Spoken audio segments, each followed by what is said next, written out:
E aí quando eu fui fazer esse clipe, eu dialoguei muito com o Henrique Alqualo, que é um diretor que trabalha comigo e registra todas as minhas ideias malucas, e falei pra ele, cara, eu queria fazer um clipe contando uma história de um casal LGBTQIA+, que fosse formado por mulheres, e eu queria muito que fosse um clipe que a gente pudesse falar sobre a questão da acessibilidade.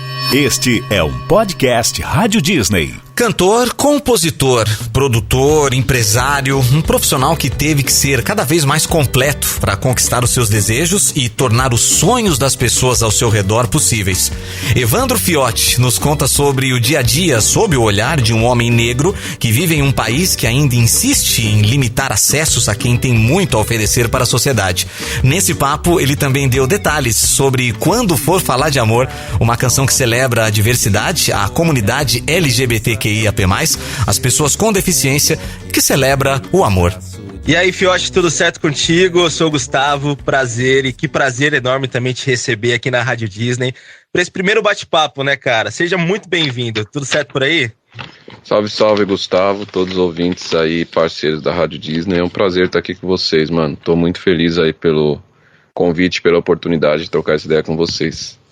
Legal, cara. Você já é um artista que os nossos ouvintes estão conhecendo, e esse bate-papo tenho certeza que vai ser muito mais legal aí para eles entenderem melhor como é o Evandro, né? Que é o seu nome, né? A gente chama de Fiotti, mas Evandro é o seu nome, correto? Exatamente, meu nome é Evandro, né? Eu uso aí o nome completo de batismo, né? De carreira, Evandro Fiotti, a junção dos dois, o nome e o apelido, mas meu nome mesmo é Evandro. Maravilha. E na sua infância, na sua adolescência, você era um cara assim de muitas amizades ou nem tantas? Na verdade, quando você passa, né, você sendo um ser humano negro, muitas vezes você passa a enfrentar muitos preconceitos, né, a partir do momento que você começa a lidar com essa dinâmica do convívio social, né. Então isso foi me tolhindo bastante, assim, a partir do momento da pré-escola, do ambiente da escola e tudo mais. Sempre passei por grupos em que eu era realmente o excluído, a pessoa que sofria bullying pelo ambiente de onde morava, pela cor da pele, pelo cabelo. Então isso foi demarcando de maneira muito violenta o ser humano que eu acabei me tornando depois, com a dor e a delícia de ser o que é, como canta Caetano Veloso, né? E é aí que entra a arte como uma ferramenta muito importante de fazer a gente levantar a cabeça, elevar a nossa autoestima. Então, de certa forma, eu nunca me sentia incluído dentro dos espaços que eu frequentava, acho que essa é a palavra. Então, eu sou um homem que eu tenho, todos nós, né, temos o yin e yang, temos a energia feminina e a energia masculina. Eu sou um homem muito afetivo e muito sensível, então tem um lado feminino, da energia feminina muito forte em mim, e eu fui descobrindo isso nos últimos anos agora, mas eu sempre percebi que isso sempre esteve presente na minha forma de se relacionar, na minha forma de se relacionar com a arte, de se relacionar com as pessoas. E como homem negro, a partir do momento que você passa a ter essas características, você passa a não frequentar nem o ambiente feminino direito, nem o ambiente masculino, porque naquela época um homem não poderia ser sensível, uma criança não poderia ser sensível, e eu sofria muitos estereótipos e muitas piadas discriminatórias por conta disso. E quando você é criança, você não tem consciência dessas violências que estão colocadas e postas na sociedade, e isso acaba de certa forma afetando negativamente a sua personalidade, a sua forma de ser e agir. Hoje o que eu tenho feito no processo de consciência é me conectar com aquele Evandro antes da minha humanidade começar a ser roubada por conta das questões estruturais do racismo na nossa sociedade, e perceber que na verdade aquela criança sempre foi uma potência, e reativar essas características hoje e poder ser um ser humano livre, e que é o que todo mundo quer ser, na verdade, né? Não colocar o seu melhor para o mundo e deixar as pessoas, inspirar as pessoas e ser inspirado de volta também. Esse é o processo que eu tô. Então, eu não fui uma pessoa que tive muitos amigos, até hoje não tenho. Acho que isso demarca muitas das características de muitas pessoas negras na nossa sociedade, assim. Mas os bons amigos que eu tive ao longo dessa trajetória, que enfrentaram esses desafios, né, de exclusão comigo, são alguns que eu mantenho até hoje e que eu levo no peito e na vida. Então são os poucos e bons, mas é aqueles que vão estar com você em todos os momentos da vida. E vice-versa. E você comentou que seu primeiro contato com a arte foi quando criança, né? Já bem quando criança, na adolescência. Foi direto na música ou você teve contato com outros tipos de arte, como escrever, desenhar? Sim, minha mãe ela é uma mulher que ela também tem um livro que conta a biografia dela chamado Café. É muito importante se as pessoas puderem ler, porque conta um período muito importante desse país e a forma como o racismo estrutural impactou a vida de moradores e moradoras da periferia, né, aqui de São Paulo, né? Então esse livro é relevante não só por isso, mas porque essa continuidade da nossa ancestralidade, do legado artístico, vem desde a época dos nossos antepassados mesmo. Meu pai, se não tivesse morrido tragicamente, ele era um homem visionário, ele atuava como um DJ, entendeu? Esse era o grande sonho dele. Meus irmãos têm essa lembrança mais próxima do que eu não tenho, porque eu sou sou mais novo dos quatro, né? E minha mãe sempre foi uma pessoa que lidou muito com artesanato, com costura, com leitura, com escrita. Minha mãe é fascinada por leitura, por conhecimento, assim. Então, de certa forma, ela sempre incentivou cultura e educação dentro de casa e sempre falou que a gente tinha que, fez de todo o desafio, interrompeu muitas violências naquela época, né, para que a gente pudesse estudar, ter educação e poder dar um destino novo para o rumo da nossa família, que é o que a gente tem feito hoje através do nosso trabalho, né? E então desde muito cedo eu venho desse ambiente. Eu me recordo da minha mãe ouvindo música sempre que podia, de manhã, no volume altíssimo. E depois eu fui compreender o porquê aquilo era tão relevante para ela. Então eu tenho lembrança desde a infância com os meus irmãos, né, como irmãos mais novos, eles mandavam no rádio, então eu cresci entre ouvir os grupos de pagode que me influenciaram muito nos anos 90, ouvia música pop, em especial norte-americana, porque a minha irmã mais velha ouvia Backstreet Boys, Hansons, Creed, época que estava bombando a MTV, Charlie Brown Jr., e ouvi também conhecer muito mais de perto os ícones da cultura hip hop e do rap brasileiro, né, através do meu irmão também. Então, como meu irmão me levava para a escola, a gente sempre ouvia não, uma memória que eu tenho de ir comprar as fitas mesmo, que na época era cassete, né, e comprar o Sobrevivendo do Inferno dos Racionais, guardar o dinheiro ali suado do passe que a gente, para conseguir comprar as paradas, minha mãe dava dinheiro pra gente pagar o ônibus, e na época a inflação era bem menor que agora, né? Então os poderes de compra era maior. Então a gente pegava o dinheiro, passava por debaixo da catraca, pegava o dinheiro do passe e ia juntando para poder comprar esses itens, né, dos nossos ícones, assim. Então muito Racionais, muito Facção Central, muito Charlie Brown. Esses artistas foram artistas importantes na nossa formação, e depois eu me encantei muito pela música popular brasileira. Minha primeira grande lembrança, assim, ouvindo música, uma das primeiras, é de ouvir Marisa Monte. Na verdade, minha mãe ouvindo na época a Rádio USP, né, que era uma rádio de MPB aqui de São Paulo, e eu ouvi na música Bem Que Se Quis. Eu acho que isso deve ser uma lembrança de 1995, 1996, né, aquela Bem Que Se Quis, depois de tudo, e a mãe estava ouvindo isso de manhã, preparando o café e tal, e me arrumando para ir para a escola. E aí eu me recordo que eu tive a primeira sensação assim, será que eu posso sonhar com isso um dia? Nem sabia se podia. E eu tenho essa memória até hoje, de ouvir essa música, ela ter me feito um bem muito grande. E teve algum fator, assim, marcante, dominante, para você passar a acreditar que era possível, sim, como você tem falado, né? Uma pessoa negra passar a acreditar que dá para entrar nesse cenário, viver da arte e mostrar a sua mensagem? Cara, eu sempre tive isso, sempre tive esse sentimento dentro de mim, mas sempre tive aquele medo que a gente tem de errar, porque a gente não pode errar, preto não pode errar nessa sociedade, entendeu? E a gente, como homem, já cresce com esse pensamento desde muito cedo, entendeu? Porque a gente sofre, eu perdi a conta de quantos enquadros eu sofri na minha infância e na minha adolescência, assim, né, enquadro de polícia, assim. E isso vai te distanciando dessas paradas, assim, né? É um quadro de muita violência mesmo, quando você vem como jovem negro da periferia. Mas a gente é maior que tudo isso.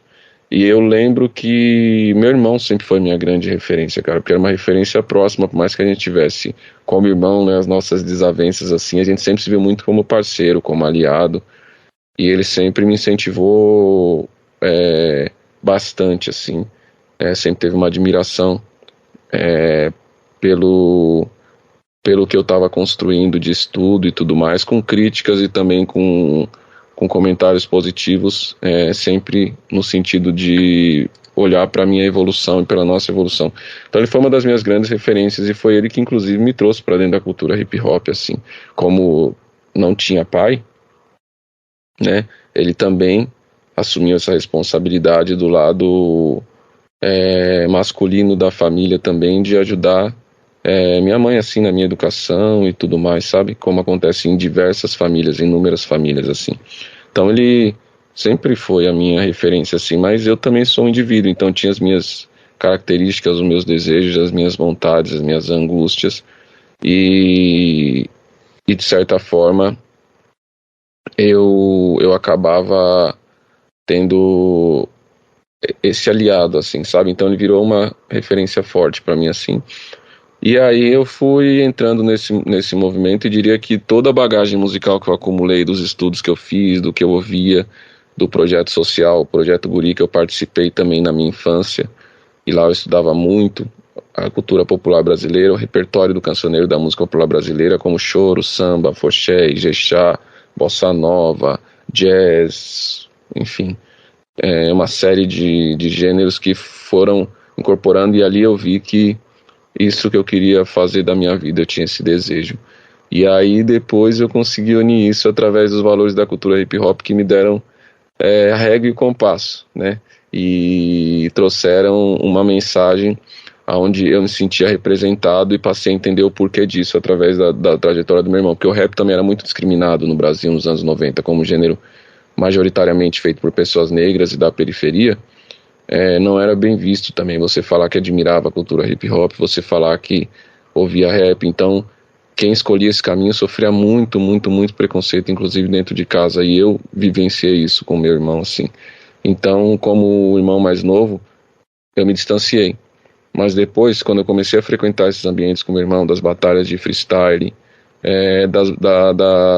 de fazer rolê com a nossa turma do grafite, né, com a turma dele do grafite, que ele me inseriu essa coisa de ser o irmão mais novo. Você tem que cuidar do seu irmão, então bota no ônibus e nós vai lá empinar a pipa, mas vai fazer também um grafite, um breakdance. Aí eu tentei todos esses caminhos, mas fui aprendendo bastante com isso, né, esse lugar de não tem muitos espaços sociais e culturais para o jovem da periferia, né, então graças a Deus a gente não se envolveu com nada ilícito assim, e buscava uma forma de se expressar, e nisso eu fui me relacionando com essas coisas maravilhosas dessa cultura, assim, fui me apaixonando mesmo, até que um dia eu fui com ele numa batalha de MC, e ali eu chorei, porque eu vi ele batalhando, e falei, mano, isso é muito potente, né? Na época eu trabalhava numa grande rede de fast food, e estava querendo sair para também trabalhar com a música, e aquilo me marcou profundamente, assim, e ali eu comecei a olhar ainda mais profundamente para a importância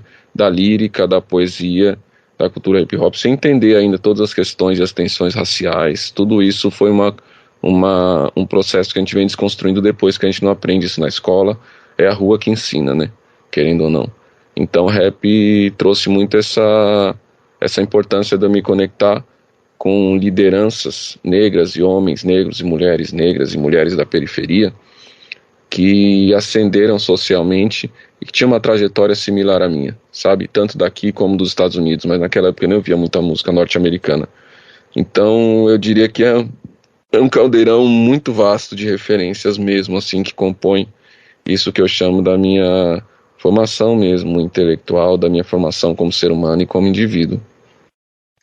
E nesse momento que você passou a acompanhar mais o seu irmão, você falou que ficou assim, né, maravilhado com o que você viu nas batalhas e tal. Você chegou a entrar numa batalha, chegou a batalhar já no freestyle? E você já tinha... Nunca tive, pelo amor de Deus, não. Jamais, cada macaco no seu galho. Eu não tenho a menor capacidade de fazer batalha de MC. Graças a Deus, Zambi, a hora que foi projetar eu e ele no ventre da minha mãe, veio cada um com uma característica diferente, porque Deus me livre de ter que competir com meu irmão. E nesse tentou, a gente sabe o que deu, tá aí no YouTube aí. É verdade, eu sei disso porque eu sou um cara que acompanho bastante e seu irmão é um cara que, enfim... Eu não desejo isso pra ninguém, não desejo pra ninguém, nem pra mim. Fiote, nesse momento, o pessoal já te chamava de Fiote, e por que Fiote? Então, Fiote foi porque... Também vem disso também, né? Porque nessa época eu era muito novo e eu era quase que dando um apelido, eu tinha que ser quase o chaveiro dele, porque não tinha com quem... Minha mãe teve um problema de saúde, então ela tinha que ir pro hospital todos os dias. Eu saía da escola e meu irmão tinha que me levar, então eu tinha que ir onde ele estava indo. E sobre composição, Fiote, teve algum momento que você teve receio, né, ou vergonha de mostrar ali para as pessoas? Porque a gente sabe que você escrevendo ali, de certa forma, você tá de peito aberto, compartilhando suas emoções, seus sentimentos. Isso, de alguma forma, foi um empecilho para você? Te fez refletir? Como que era para você nas primeiras músicas escritas? Ainda é, né, cara? Todos os filhos têm o mesmo valor para mim, assim. E você vai criando essa possibilidade de se livrar desses traumas e criar uma autoconfiança. Eu diria que eu tô nesse lugar agora. Então antes eu não gostava de compartilhar, tinha muita insegurança por conta de tudo isso que eu passei, mas eu criei, para não me auto-sabotar, eu criei uma metodologia nos últimos tempos assim que tem funcionado, que eu terminei, eu já mando para umas 3, 4, 5 pessoas de confiança, já peço a opinião delas, e em geral isso tem funcionado porque me ajuda a alimentar e retroalimenta a minha autoestima também. E eu sou uma pessoa que eu percebi também que eu não... o ser humano, ele é interpessoal, a gente faz relações interpessoais, né, cara? A gente não vive sozinho, a gente não faz nada sozinho, na verdade. Então acho que essa conexão, essa rede de pessoas bacana que eu tenho ao meu lado contribuem bastante para essa construção da minha autoestima também. Então, quando eu faço uma composição, eu já mando para algumas pessoas que eu admiro e peço a opinião sincera mesmo, que eu gosto de opinião sincera, mesmo se tiver críticas, eu gosto de ouvir, desde que seja uma crítica que me faça evoluir. Fiote, agora vamos lá, cara. Você é músico, compositor, empresário, produtor, é diretor artístico também. São muitas funções, né, desempenhadas aí com tremenda competência. E falando sobre o seu lado empresário agora, era algo que você já tinha vontade ou ele meio que aconteceu por necessidade? Bacana essa pergunta. Na verdade, eu, meu irmão, o Rashid, Projota, a Dani, esposa do Rashid, o Projota, DJ Zala. Quando eu fui entrando para dentro desse espectro da cultura hip hop, eu trabalhava muito ainda nessa rede de fast food que eu falei, né? E eu estava bastante desmotivado, assim, na possibilidade de viver de música. Por isso que eu entrei nesse trabalho, porque como a gente passava muita dificuldade financeira em casa, aquela responsabilidade de ver o esforço que era para minha mãe conseguir um recurso de verba de condução só, para mim poder fazer aula de violão e tal, foi me martirizando demais, porque eu via que não tinha. Então por isso eu parei de fazer, mesmo sendo um projeto social, e comecei a entregar currículo quando eu fui chamado. Só que aí eu já entrei com a mentalidade de que eu não queria ficar mais do que 3 anos dentro desse espaço, que eu queria conseguir arrecadar uma grana e estudar e sair, fazer alguma coisa que eu ainda não sabia o que era, fazer uma faculdade, etc. E fiz isso. Dentro desse processo foi quando eu comecei a frequentar bastante esses espaços com meus irmãos e com esses colegas, com esses companheiros, e comecei a ver o empenho, a dedicação deles, o foco para fazer a coisa acontecer através da música, era o que eu não via do outro lado dos espaços que eu frequentava, da música popular brasileira, dos artistas, dos estudantes de música, assim mesmo, esse olhar para ter uma carreira, para consolidar o seu sonho. O rap sempre pregou muito isso, eu via isso muito nítido, assim. Foi quando eu comecei a falar pro meu irmão, e ele começou a falar da gente trabalhar junto também. A gente começou a ter essa ideia de repente, montar uma estrutura de uma produtora para viabilizar o trabalho dele. Ele começou a me contar, e eu falei, cara, vamos nessa, entendeu? Vamos pela intuição, vou juntar o dinheiro desse trabalho que eu tava, né? Tinha 3 férias vencidas, que eu não tirei até hoje. Em as férias vencidas, guardei esse dinheirinho, colocamos na empresa e falamos, vamos junto. E aí nasceu essa sociedade, na verdade, que fundou a Laboratório Fantasma, que é a empresa que eu tenho com ele, que é esse quilombo Moderno, que é uma empresa importante hoje que redefiniu muita coisa na indústria do entretenimento e da música brasileira. Falando em inspiração, Fiote, é sempre muito necessário, né, espalharmos mensagens positivas, mensagens de amor, e é o que você faz quando for falar de amor, né, que é sua música. Essa música você escreveu com Coruja BC1, certo? Exato. Que é um dos nomes aí do rap da geração mais atual. E sobre a música, qual foi a inspiração para ela? Como que ela surgiu? Essa música, ela surgiu no momento que eu estava produzindo meu disco Gente Bonita. Eu sou grande admirador do trabalho do Coruja. E a gente estava se aproximando e a gente veio a lançar o primeiro disco dele pela Lab, o NDDN. E nesse processo, como eu falei ali atrás, eu sempre vi, fazendo uma análise estética e de escrita, eu estava vendo o caminho da composição popular da música brasileira, e por um lado muito distante da vivência das pessoas, assim, sabe, uma banalização do discurso. E não que eu não goste de música de festa, não que eu não goste de música de curtição, não que eu não goste de música de amor, mas eu estava achando poeticamente muito fraco, e eu via ascender dentro da periferia uma característica de letristas muito similar ao que aconteceu no movimento da MPB, no momento da ditadura militar, que estava na mão dos rappers agora, essa caneta.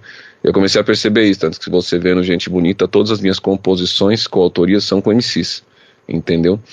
E nesse processo, o Coruja me mostrou esse disco dele, a gente estava se conhecendo, e eu vi que ele tinha uma grande capacidade de escrita, e até ali acho que ele ainda não tinha pensado em usar esse lado dele de compositor, de fazer letras para outras pessoas também, de compor em coletivamente com outras pessoas, porque no rap isso também é um tabu, né?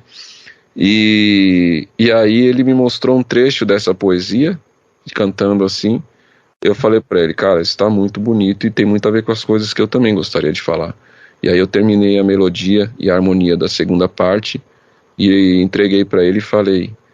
Aí foi umas 2 semanas, ele me mandou assim, cantando no celular. Eu falei, pô, fazer aqui para você ver como ficou, e assim nasceu a composição, né? Eu tinha mandado o violão para ele escrever e tal, direitinho, com a harmonia, a melodia para ele seguir, e aí ele complementou a letra, e assim a música nasceu em 2016. Aí, com essa correria toda de empresário e tudo mais, o dia só tem 24 horas, demorou para mim conseguir concretizar como eu gostaria de colocar essa música na rua. Foi quando, em 2019, eu mostrei ela pro meu amigão, o produtor também, Márcio Arantes. Falei, cara, eu preciso lançar essa música tem uma mensagem que eu quero passar agora, que eu acho que é o que as pessoas estão precisando nesse momento, e a gente produziu ela. E em que momento que você conseguiu enxergar a galera da banda Tuyo, né, na música? Só para situar aqui os nossos ouvintes, a Tuyo é um trio de Curitiba, né, que recentemente foi indicado aí ao Grammy Latino, na categoria de melhor álbum de pop contemporâneo em língua portuguesa. E falando sobre a sua relação com eles, como que começou e que momento que eles passaram a fazer parte de Quando For Falar de Amor? Sim, eu admirava bastante, já conheci o trabalho da Tuyo, conheci o trabalho da Tuyo no disco do Baco, disco do Blues, gostei bastante, e aí comecei a pesquisar algumas coisas, mas nunca tínhamos nos encontrado. Surgiu a possibilidade de eu fazer um show em São Paulo, e eu tinha convidado um outro artista para dividir essa noite comigo, e a gente convidou a Tuyo, né? E aí a gente se aproximou, a gente teve a oportunidade de estar juntos em um festival Baranada em Goiânia, nesse mesmo ano de 2019, e eu me encantei, bateu uma conexão humana, de parceria, de criatividade, e eu falei, quero fazer mais coisa com vocês, além do que essa data de show. E aí a gente se reuniu em São Paulo, fizemos uma reunião, discutimos criativamente o que poderíamos fazer nesse show, e eu dei a ideia deles participarem dessa composição comigo, eles adoraram a música. E tudo nessa música é muito lindo, inclusive o clipe dela também, que conseguiu... Obrigado, irmão. Pô, tá vendo? Já valeu a pena vir aqui.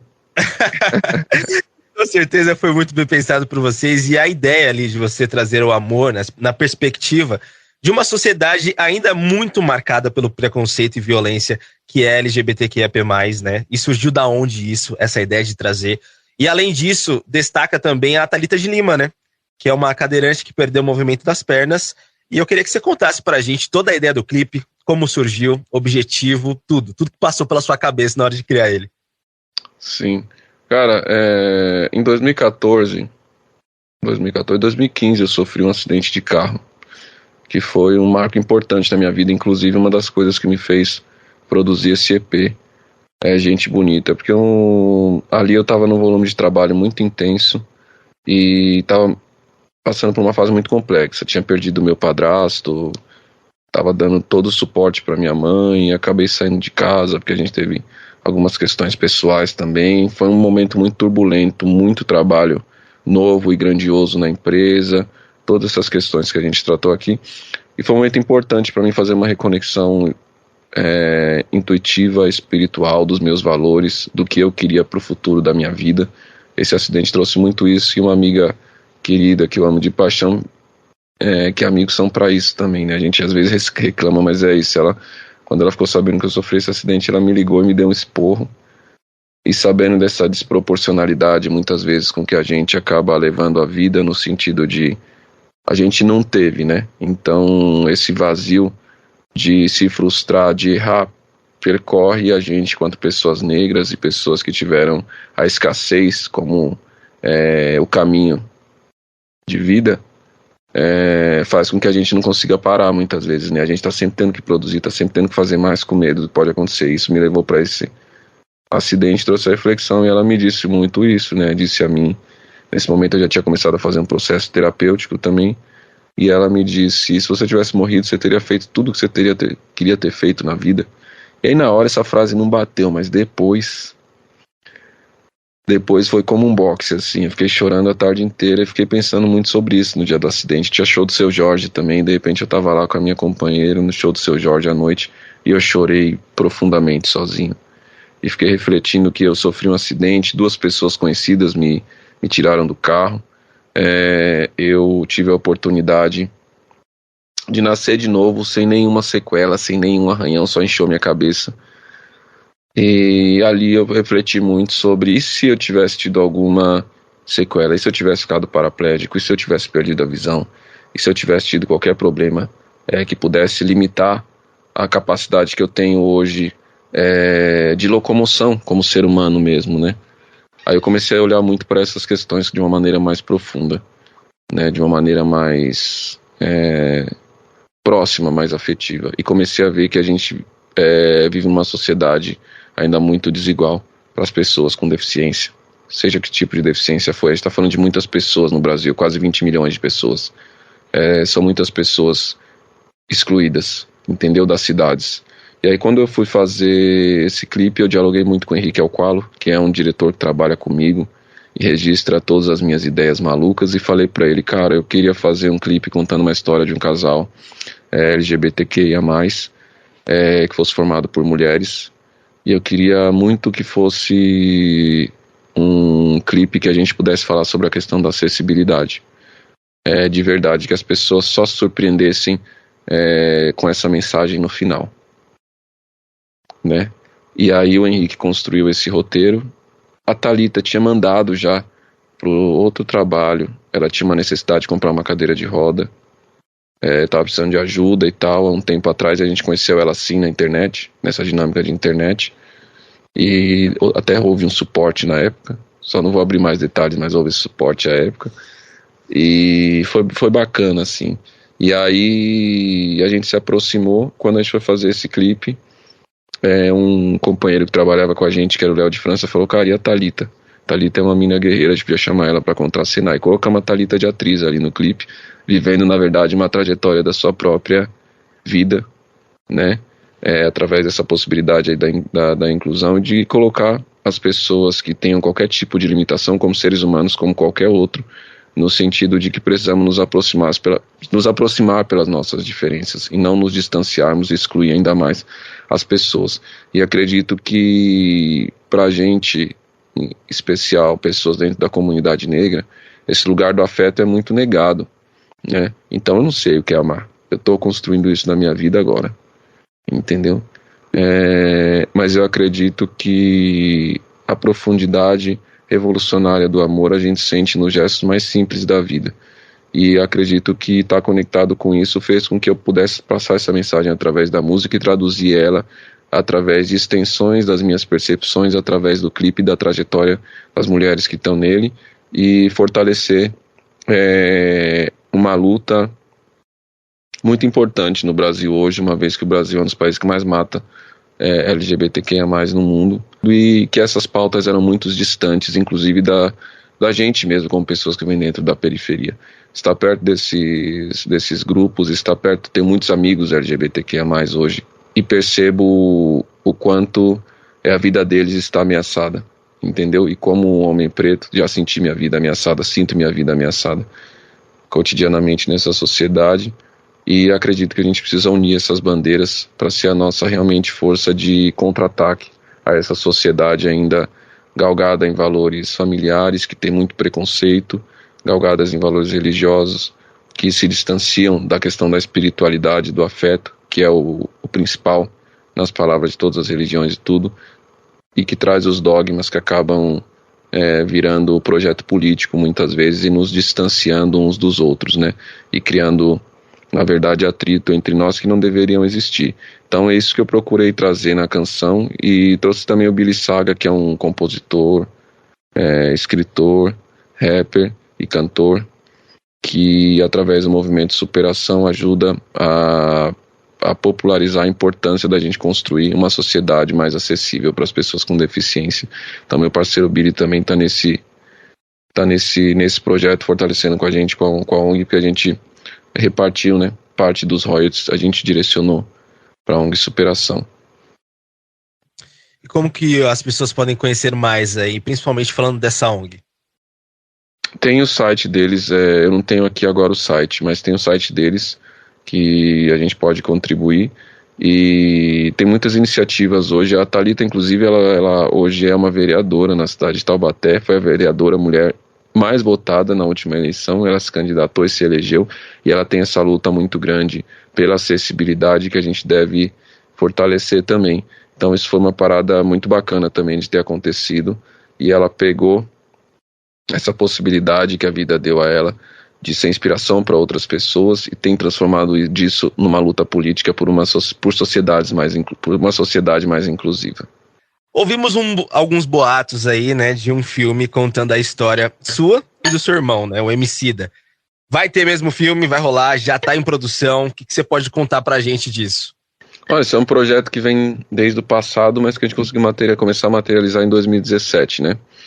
E eu não posso dar muito spoiler, mas o que eu posso dizer é para as pessoas acompanharem os próximos capítulos da nossa trajetória aí, porque não vem só isso, vem muitos outros projetos. Esse é um dos projetos que a gente tem em desenvolvimento aqui dentro da Lab, seguindo em desenvolvimento desde aquele período, mas longa-metragem tem um período grande para você encontrar o argumento, o roteiro direitinho, e conseguir concretizar. Mas o que eu posso dizer é que a gente está produzindo muitos conteúdos audiovisuais, e que a nossa missão de certa forma tocar as pessoas de maneira positiva através da arte, levar esperança, amor, acolhimento, afeto através da arte, dos valores da cultura hip hop, segue mais forte do que nunca em todos os formatos que a gente tem aqui da Lab, seja através das coleções de merchandising, seja através das obras dos nossos artistas, da minha e dos nossos artistas que a gente trabalha, seja através da nossa política de recrutamento e seleção também, contratando pessoas que tenham muito talento e que possam somar no nosso time,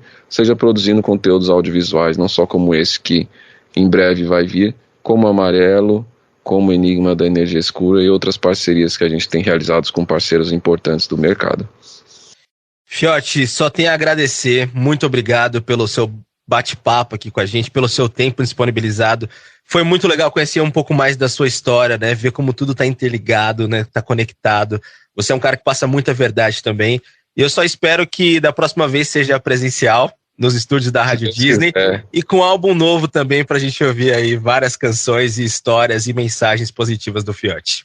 Valeu. Pô, agradeço a mais. Obrigado você, Gustavo. Obrigado a toda a produção da Rádio Disney. Obrigado, Girassol, meu amigo, parceiro, que a gente tem trocado muito aí. Não abandonem, não soltem minha mão não, como eu cantei com a Nina lá. E vamos junto, porque o trabalho de vocês é fundamental nesse momento em que muitas vezes é a rádio e a TV que chega no coração de milhões de pessoas, e isso tem um impacto muito grande. Então eu agradeço e vamos junto nessa jornada. É isso, valeu, Fiote. Obrigadão, Gustavo, tamo junto. Valeu, Disney. Valeu.